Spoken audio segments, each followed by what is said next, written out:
বিরোধী দলীয় নেতা বাংলাদেশ জামায়াতে ইসলামের আমির ডক্টর শফিকুর রহমান সকাল ৮টায় হজরত শাহজালাল আন্তর্জাতিক বিমানবন্দর থেকে বিমানযোগে চট্টগ্রামে গেছেন।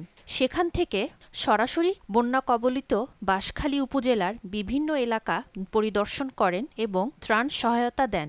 পরিদর্শনকালে তিনি বলেন, অনেক ঘরবাড়ি এখনও পানিতে তলিয়ে রয়েছে এবং অসংখ্য পরিবার চরম দুর্ভোগের মধ্যে মানবেতর জীবনযাপন করছে।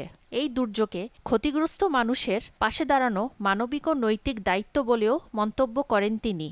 চট্টগ্রাম মহানগরীতে দুর্ভোগ দেখা দেয়, নালা নর্দমা উপচে পড়ে, বিভিন্ন ধরনের অসুবিধার কারণে দুই একটা মৃত্যুর ঘটনাও গতবার ঘটেছে।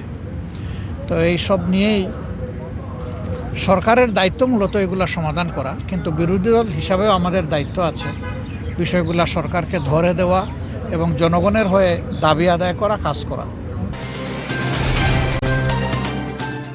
পার্বত্য চট্টগ্রামে চলমান ভারী ও বর্ষণ পাহাড় ধসের ফলে সৃষ্টি দুর্যোগে ত্রাণ সহায়তা, নিরাপদ স্থানে স্থানান্তর এবং যোগাযোগ ব্যবস্থা পুনরুদ্ধারে কাজ করে যাচ্ছে বাংলাদেশ সেনাবাহিনী ও সংশ্লিষ্ট সরকারি সংস্থাসমূহ। দুর্যোগের কারণে পার্বত্য অঞ্চলের বিভিন্ন স্থানে পাহাড় ধস ও জলাবদ্ধতার ফলে সড়ক যোগাযোগ বিঘ্নিত হলে বাংলাদেশ সেনাবাহিনীর সদস্যরা প্রয়োজনীয় প্রকৌশল, সরঞ্জাম ও ভারী যন্ত্রপাতির সহায়তায় মাটি ও ধ্বংসাবশেষ অপসারণ করে এবং যোগাযোগ ব্যবস্থা পুনঃস্থাপনে কাজ শুরু করে। একই সঙ্গে ভূমিধসের উচ্চ ঝুঁকিতে থাকা এলাকা থেকে প্রায় ২২১টি পরিবারকে নিরাপদ আশ্রয়ে স্থানান্তর করা হয়েছে।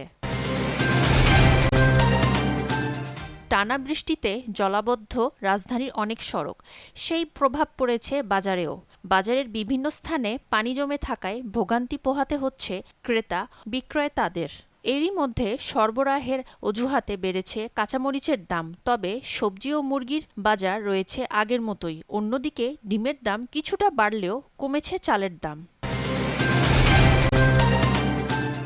ইরানের সর্বোচ্চ নেতা আয়াতুল্লাহ আলী খামেনির দাফন সম্পন্ন হয়েছে। তার জন্মভূমি ও শিয়া সম্প্রদায়ের অন্যতম পবিত্র নগরী মাশহাদের ইমাম রেজা মাজারে তাকে চিরনিদ্রায় শায়িত করা হয়। তবে খামেনির শোকযাত্রার মধ্যে ইরানে হামলা চালায় যুক্তরাষ্ট্র।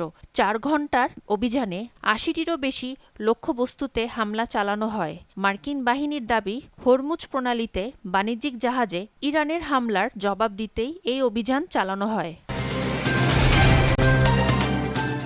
লঘুচাপ দুর্বল হলেও উত্তর বঙ্গোপসাগর ও তৎসংলগ্ন এলাকায় বায়ুচাপের তারতম্য অব্যাহত থাকায় বাংলাদেশের উপকূলীয় এলাকায় ঝড়ো হাওয়া বয়ে যেতে পারে বলে জানিয়েছে বাংলাদেশ আবহাওয়া অধিদপ্তর। এ কারণে চট্টগ্রাম, কক্সবাজার, মংলা ও পায়রা সমুদ্র বন্দরে ৩ নম্বর স্থানীয় সতর্ক সংকেত বহাল রাখা হয়েছে।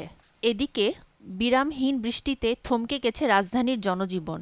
খিলক্ষেত, মিরপুর, কাজীপাড়া, শেওড়াপাড়া, রামপুরা সহ বেশ কয়েকটি এলাকায় সড়কে হাঁটুসমান পানি জমেছে। এছাড়া দেশের বিভিন্ন স্থানে বৃদ্ধি পেয়েছে নদ-নদীর পানি। ৫ নদীর পানি বিপৎসীমার ওপর দিয়ে প্রবাহিত হচ্ছে। আজও জলাবদ্ধতায় দুর্ভোগে রয়েছেন চট্টগ্রাম সহ পার্বত্য অঞ্চলের মানুষ। বিশ্বকাপের প্রথম দল হিসেবে সেমিফাইনাল নিশ্চিত করেছে ফ্রান্স। শেষ ৮-এ মরক্কোকে ২-০ গোলে হারিয়েছে দুইবারের বিশ্ব চ্যাম্পিয়নরা। ফ্রান্সের হয়ে কিলিয়ান এমবাপ্পে ও ওসমান দেমবেলে গোল দুটি করেন। এদিকে আজ দ্বিতীয় কোয়ার্টার ফাইনালে সাবেক বিশ্ব চ্যাম্পিয়ন স্পেনের মুখোমুখি হবে বেলজিয়াম। বাংলাদেশ সময় রাত ১টায় শুরু হবে ম্যাচটি।